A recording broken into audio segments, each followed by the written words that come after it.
Okay, so hold on. Now I just want to see something. I'm just gonna look up some stats.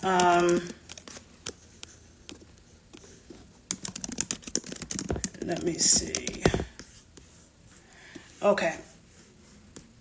So, in terms of female genital mutilation, it says Asian countries that have female genital mutilation practices includes India, Indonesia, Malaysia, Sri Lanka, Bangladesh, Thailand, Brunei, Singapore. Yeah, Singapore apparently has a bad problem with it.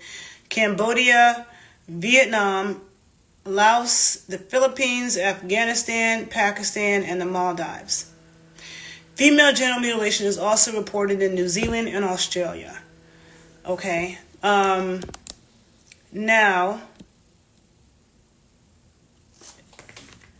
I'm looking at this UNICEF data, and it says over 230 million girls and women worldwide have undergone female genital mutilation.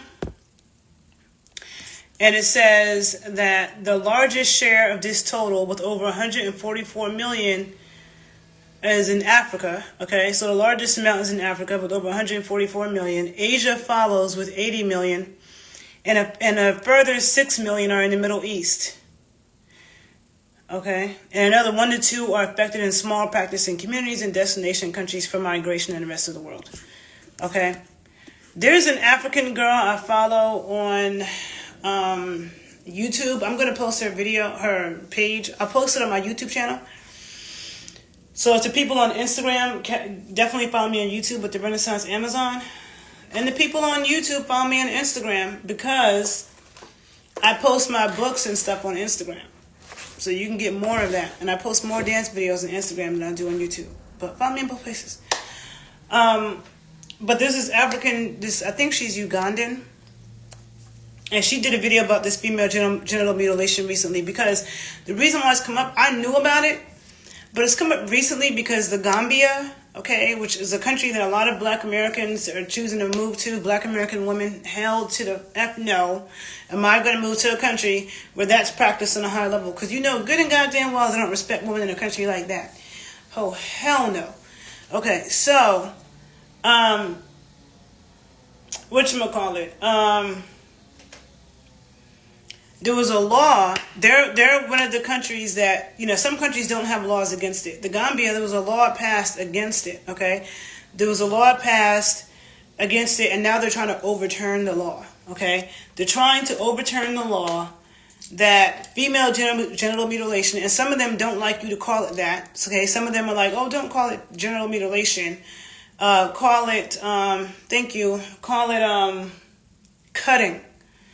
Cutting is politically correct, but it is mutilation. And it's the whole thing with the transy thing. And I'm putting the Z in it so I don't get flagged because I'm anti-trans, okay? So I'll put the transy, all right? That's the thing with them. If you're cutting off your genitals or sewing up you have a trans man who wants to sew up her vagina and cut off a chunk of her arm skin to make a fake penis, you're tripping. Okay, I don't care. You can have a male spirit in a female body all day. That has always existed. We've always had dykes and pretty dykes and whatever the hell ever else. But when you decide that you want to start cutting off parts of your body, sewing up parts of you're a woman. You bleed every month. You get reminded every single month you're going to bleed. So what are you going to do? You're going to sew it up and try to make a fake penis and you're bleeding? What? No. And a real dick gets hard. It pulsates. You can't do that. You have dead skin. What the fuck? What is that? Okay? If you were born a man and you think, oh, I'm going to be a trans woman, there's been men with female spirits all day in every part of the world. You want to wear dresses and do that. But don't expect me to call you a woman because you're not.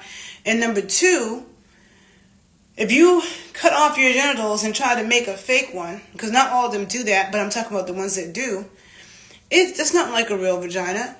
Okay, real vaginas pulsate. They get wet. They change. They do.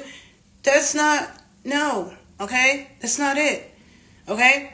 So there's something wrong with anybody who's mutilating themselves. And there's something wrong with mutilating people. Okay? And then to do something that you, at least when somebody, if they're undergoing any kind of surgery, they get anesthesia. They get put to sleep and they get anesthesia. To take sharp razors and hold somebody down. In America, during slavery, okay, there were white male gynecologists who were, when they wanted to practice gynecological surgeries, they practiced it on enslaved women. Okay? And there were other enslaved women who held this woman down while she got mutilated and operated on with no anesthesia. Okay? So,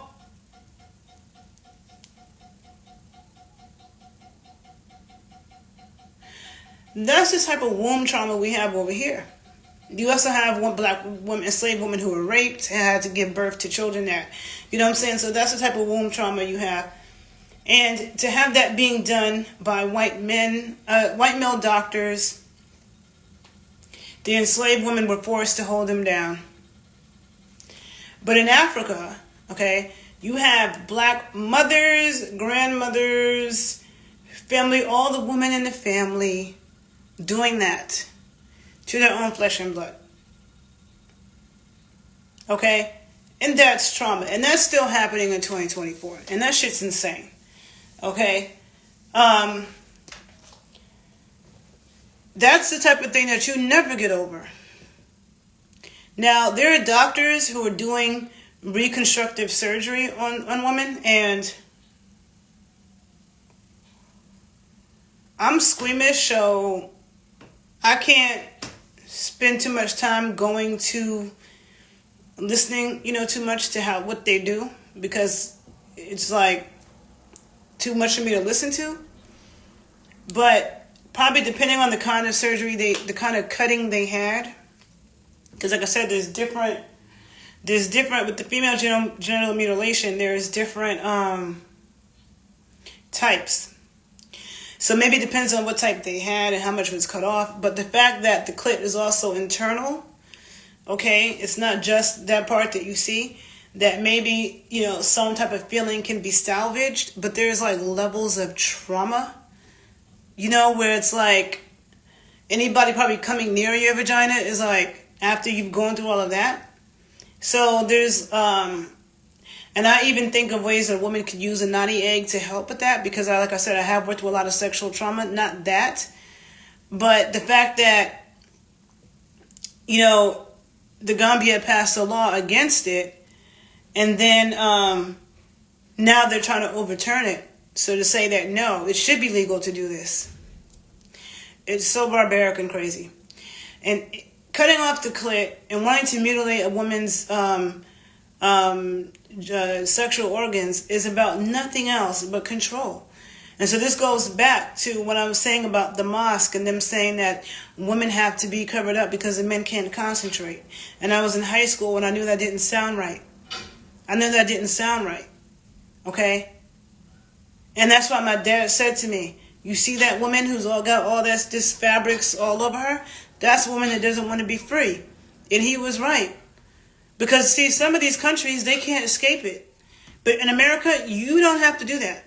Even though sometimes they might get murked if they try to get away from it. Okay? The same thing with the heavily Jewish community, in Brooklyn. I mean, I grew up around Jews in Manhattan. And the Jews I grew up around weren't religious Jews. They were like regular, we're cool, whatever. But you go to Brooklyn, and you see a lot of these Jewish women.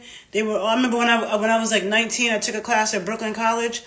And there were the really religious Jewish women, and they were all covered up. They were all getting married at 19, which was like crazy to me. I was like, what, married? Like, that was like the furthest thing from my mind at 19. And they were all getting married at 19, all covered up, and they just be having babies, and like, sex is not enjoyable for them. Their men be on some perv stuff at the dominatrix studios at night and trying to just be on some perv stuff, creeping around, because like I said, all that sexual suppression is what creates perverts. Okay, so there's all of that going on. Okay, so, and again, it's that I'm just I don't want to go any place where women are, completely sexually suppressed in that way, and it's just not a good thing. And so, yeah, that's all that I really want to talk about. If you're not aware of female genital mutilation, you should definitely look it up. You can go on YouTube and type it in. I know that there is a petition going around that I have posted something on Instagram from a woman in the Gambia, I think, talking about it. I can't remember if it's the Gambia or another African country. I'm sorry, I should know. But they have some type of petition that they want people to sign. So I'm going to go look it up and I'm going to put it on my pages. But it just makes me so thankful because the clitoris is connected to our third eye, okay? I made a video about this years ago, okay? I've been on YouTube since like 2010, so I made a video about this like 2013, a while ago, about the connection between the third eye and the clit, okay? So for a woman stimulating her clit, it actually helps to activate your third eye. And again, there's a connection, like I said in the beginning of this video. If you're on Instagram and you're watching this is a part 2 of the video, okay? So there's a whole hour before this, but there's a connection between sexual energy and spiritual energy. And the third eye, okay? Remember the medical symbols with the snakes? And then the snakes, and then the wings, okay? Snakes go up the staff, and then here are the wings. And I said something about the egg, and Megan Thee Stallion, who I must go see on tour, in her video that she did, Cobra, I think it's called, the first symbol she came out with, where she, there were snakes in the video, and eggs, okay, and hatching out of an egg. And there's a Haitian dance called Yanvalu, one of my favorite Haitian dances, Yanvalu. And it's a serpent dance. It's like a serpent in water. And it's associated with Dambala, who's a serpent god, in the egg, okay? The egg and the snake, those are both symbols of sexual energy, female energy, kundalini energy, resurrection, transformation. Both of them are, okay? And then what happens with all of that, with all the transformation and resurrection and the sexual energy and the spiritual energy, and what happens with that? Enlightenment. And that's why you got the wings on the wings, the third eye, okay? So, and up into that crown chakra, okay? So, women get told cozy legs, really it's the opposite, okay? In order for women to be healthy, having intense orgasms, frequent orgasms are important. To be healthy, to be balanced mentally, to be balanced hormonally. There are studies that show that mothers, I think the study might have been done with single mothers. I don't remember if it was single mother, but I just know there was a study that I saw, and I'll try to find it and post it. But it was saying mothers who didn't get enough sex were actually like more abusive or not as nice to their kids, okay?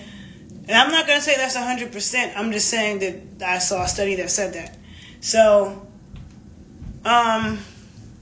somebody said Gambia, Uganda, Kenya, Rwanda, and Chad protest against it, but it's very small. I think that's what you wrote. Some people, I'm sorry, and I really don't mean any offense. I really don't. But some people, the way you guys write is so hard for me to understand what you're saying. Like, I don't know. But I think I understood what you just wrote. No, actually I don't. But, yeah, I just had to talk about this. So for the women, who that's happened to, all I can say is I'm sorry about that, and I just hope that, like it's hard for me to do too much research into the reconstructive surgery. I know it exists. I know there are a lot of women who said that it had helped them, and that their self-esteem was totally shot when they were like that. Totally shot. Okay? And it's something that daily stress, daily pain, you know. I will say that for any woman who has gone through that, a lot of times the nipples is also connected to the clit.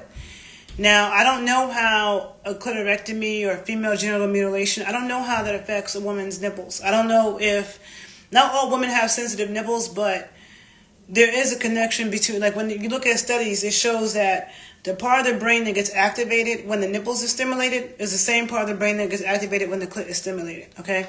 Some women may not feel that connection, some might. I don't know when you get mutilated like that how it affects the nipples, like if they have any type of trauma with that or if it's painful or pleasurable. But if it is pleasurable, I would say stimulating that a lot. You know, if they were, and you know, there's different types of surgery, but somehow if you're able to get to the sensitivity to the internal clitoris, because yes, there's an external part which was mutilated, but trying to get to that internal part using cannabis oil. Okay, cannabis oil is very, not just arousing, but it's also very, eliminates pain. Okay, so cannabis infused coconut oil is good for women who are dealing with painful sex of any sort because it helps to calm down the pain. Okay, it helps to bring the blood flow. It helps to increase the sensitivity and arousal. So I would also incorporate that. And, you know, working with the nani eggs, that can be done internally and externally. There are things that can be done internally and externally with that. Because like I said, I've worked with women that have had other kinds of vaginal trauma in that way. And sometimes couldn't, you know, insert it for whatever reason. And so there's ways also to work with it externally to start that. So I do think that women who've gone through that definitely, you know, have to work. It's something that is just, it needs to stop. That shit needs to stop. And it needs to be, people need to be, you know, more aware of it. So it's all about controlling women's body and sexuality. And this is the reason, you know, and the woman who, you know, everything, you know, your everything's intact, rub your clit, give thanks, okay? Don't be ashamed of being aroused.